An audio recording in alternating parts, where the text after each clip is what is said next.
ناظرین، ماں باپ کے 3 عمل اپنی اولاد کی زندگی خطرے میں ڈالتے ہیں۔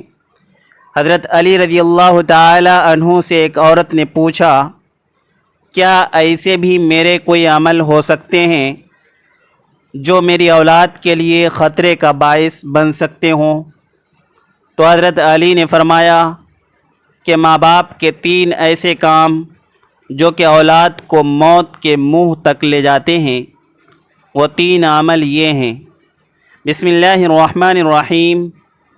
مسلم کی حدیث میں یہ بات روایت ہے کہ حضرت محمد صلی اللہ علیہ وسلم نے فرمایا، اگر میں ماں باپ کو اس دنیا میں زندہ پاتا اور عشاء کی نماز پڑھ رہا ہوتا اور میرے ماں باپ میں سے کوئی مجھے آواز دیتا تو میں نماز چھوڑ کر انہیں لبیک کہتا۔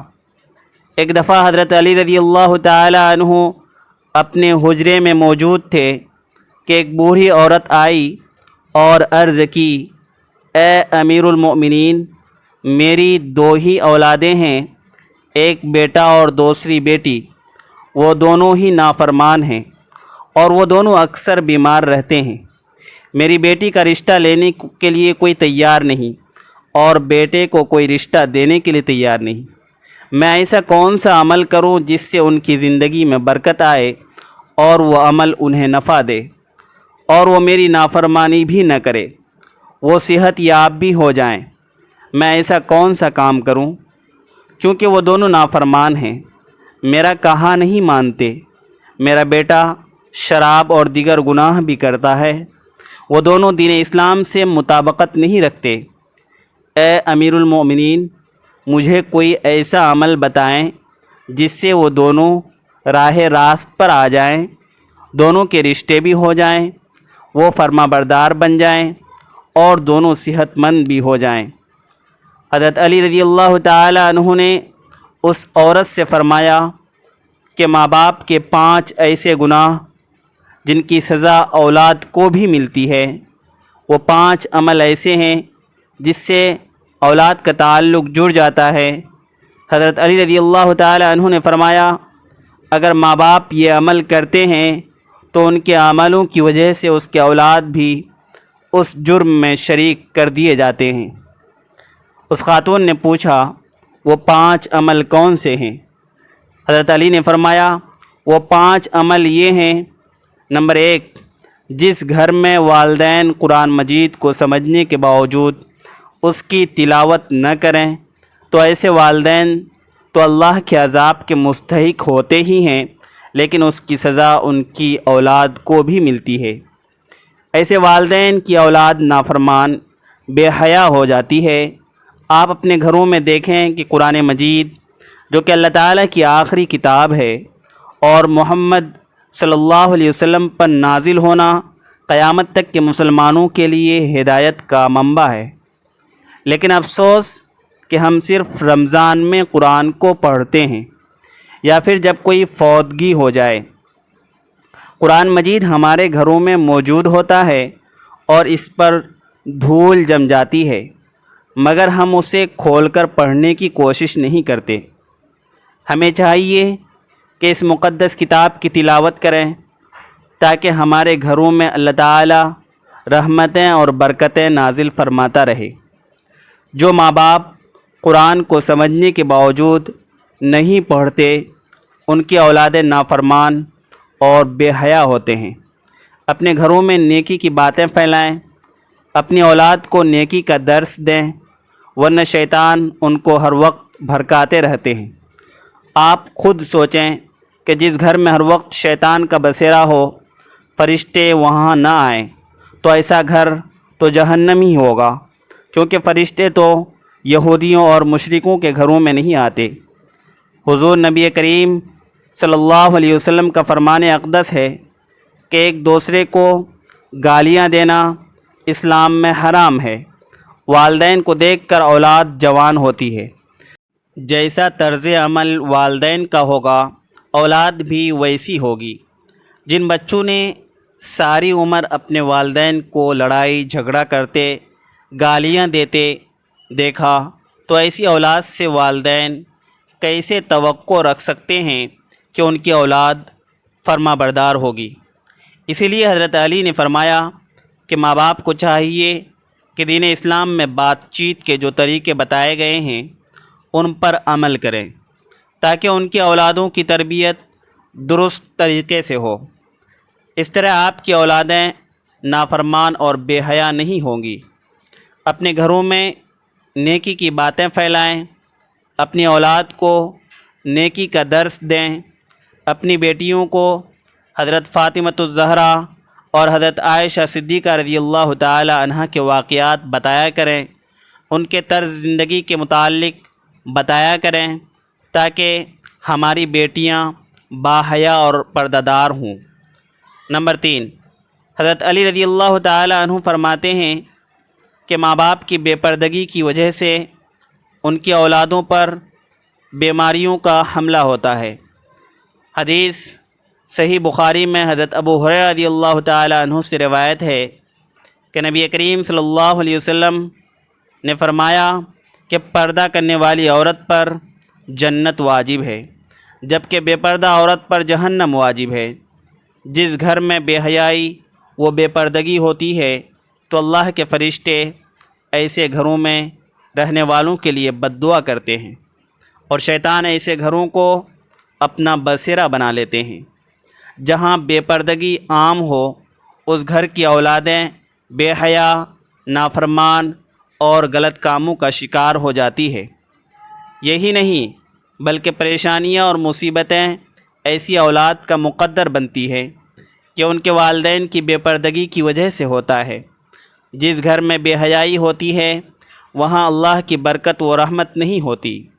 ایسے ماں باپ کی اولادیں فتنوں اور بلاؤں سے محفوظ نہیں رہ سکیں گی، کیونکہ اللہ کے فرشتے جو کہ ان فتنوں کو روکتے ہیں وہ تو اس گھر سے چلے جاتے ہیں۔ ایسی اولاد ماں باپ کی نافرمانی کرتی ہیں اور ہمیشہ پریشانی میں مبتلا رہتی ہیں۔ ماں باپ کو چاہیے کہ وہ پردے کا خاص خیال رکھیں تاکہ ان کی اولاد بھی ان کی پیروی کریں۔ آپ نے مشاہدہ کیا ہوگا کہ آپ کے ارد گرد جو ماں باپ پردے کا خیال نہیں رکھتے تو ان کی باتیں زبان زد عام ہوتی ہے۔ اکثر عورتیں یہ کہتی ہوئی دکھائی دیتی ہیں کہ پردہ دل کا ہونا چاہیے، تو ایسی عورتوں کو اللہ کے غضب سے ڈرنا چاہیے کہ کیا ان کا دل حضرت فاطمۃ الزہرا اور حضرت عائشہ کے دل سے زیادہ پاک ہے؟ اگر ان کے لیے پردے کا حکم تھا تو آج کی خواتین اپنے آپ کو کس جگہ پر دیکھتی ہیں؟ ناظرین، اپنی بیٹیوں کو حضرت فاطمہ رضی اللہ تعالی عنہ کے واقعات بتائیں اور انہیں بتائیں کہ ان کی رول ماڈل کون ہونی چاہیے۔ اگر تم کسی کے اولاد کو پریشانی میں ڈالو گے تو اللہ تعالیٰ وہی نظریہ تمہاری اولادوں پر مسلط فرما دیتے ہیں، کیونکہ جیسا کرو گے ویسا بھرو گے۔ جیسا تم دوسروں کی اولادوں کے متعلق سوچتے ہو، اللہ تعالیٰ وہی نظریہ دوسروں کے ذہن میں تمہاری اولادوں کے متعلق بنا دیتا ہے۔ جیسا تم کسی کی بیٹی کے بارے میں چاہتے ہو، اللہ تعالیٰ ویسا ہی تمہاری بیٹی کے ساتھ کرتا ہے۔ حدیث پاک کا مفہوم ہے کہ نبی کریم صلی اللہ علیہ وسلم کے پاس ایک صحابی آئے اور عرض کی، یا رسول اللہ، فلاں صحابی عورت کو چھپ چھپ کر دیکھتے ہیں۔ تو آپ صلی اللہ علیہ وسلم نے اس صحابی سے فرمایا کہ اس صحابی کو بلا کر لاؤ۔ جب وہ صحابی آپ کی خدمت اقدس میں حاضر ہوئے تو آپ نے اس سے کہا کہ تم اپنے گھر کی حفاظت کی ذمہ داری چھوڑ چکے ہو؟ صحابی نے جواب دیا، نہیں، میں تو اپنے گھر کی آپ کے فرمان کے مطابق نگہبانی کرتا ہوں۔ آپ صلی اللہ علیہ وسلم نے فرمایا، جاؤ گھر جا کر دیکھو کیا آپ کا گھر محفوظ بھی ہے یا نہیں۔ وہ صحابی جب گھر گئے تو دیکھا کہ اس کے گھر کی ایک دیوار گر چکی ہے۔ وہ صحابی واپس آپ صلی اللہ علیہ وسلم کی خدمت میں حاضر ہوئے اور پوچھا، یا رسول اللہ صلی اللہ علیہ وسلم، یہ کیا معاملہ ہے؟ تو آپ صلی اللہ علیہ وسلم نے فرمایا، اگر تم شمسی کی عورت کو دیکھو گے تو اللہ تعالیٰ تمہارے گھر کی دیواریں گرا دے گا۔ دوسروں کی بیٹیوں کو اپنی بیٹیاں سمجھو، ہر بہن کو اپنی بہن سمجھو، تاکہ تمہاری عزتیں بھی محفوظ رہ سکیں۔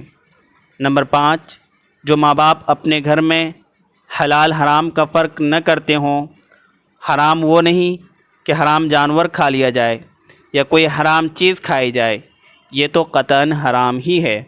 حرام وہ جو حلال کو حرام کر کے کھایا جاتا ہے، کسی دھوکہ فراڈ کر کے اس کا حق کھا لیا جائے یا کسی غریب مسکین کا حق کھا لیا جائے تو یہ بھی حرام ہے۔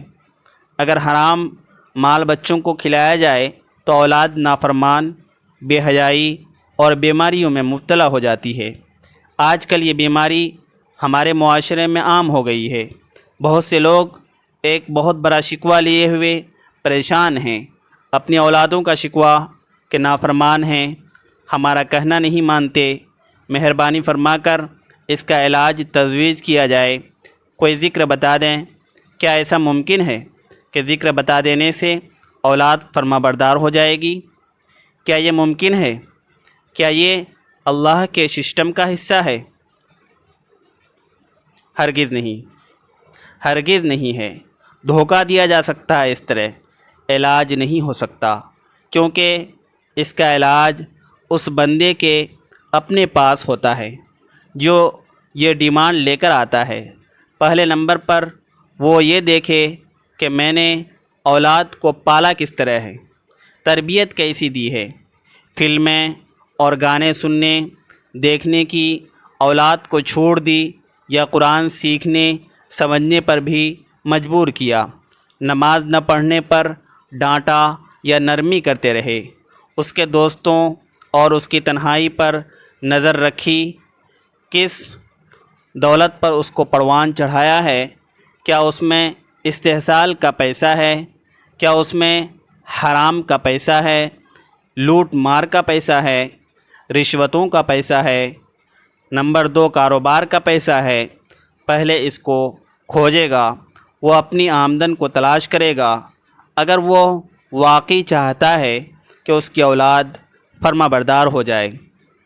دوسری بات، وہ یہ سوچے کہ اس کا اپنا رویہ والدین سے کیا رہا ہے، اس نے والدین سے کیسا سلوک اختیار کیا، کیا ان کی فرما برداری کرتا رہا یا بے ادبی کرتا رہا۔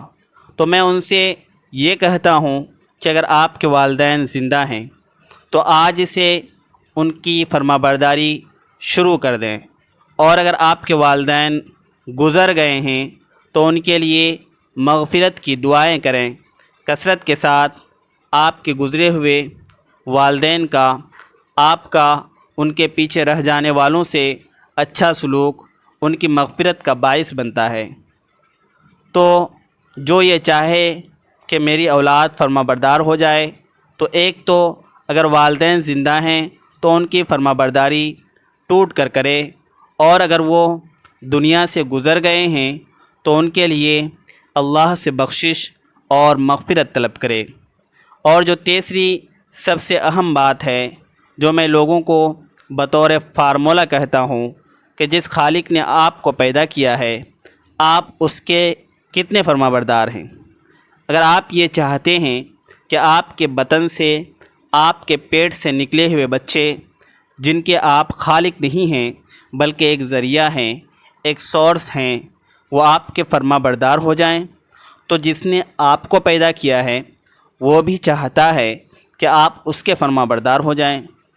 آپ اپنی فرما برداری پروردگار کے لیے بڑھا دیں تاکہ آپ کی اولاد آپ کی فرما بردار ہو جائے، اور زندگی کا صحیح سکون اور راحت آپ کو نصیب ہو جائے۔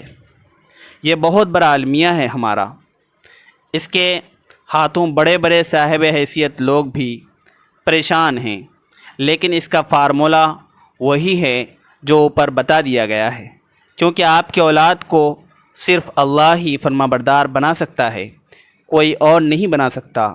اللہ تعالی ہم سب کو رزق حلال کمانے کی توفیق عطا فرمائے، اللہ ہمارا خاتمہ بالخیر فرمائے، آمین۔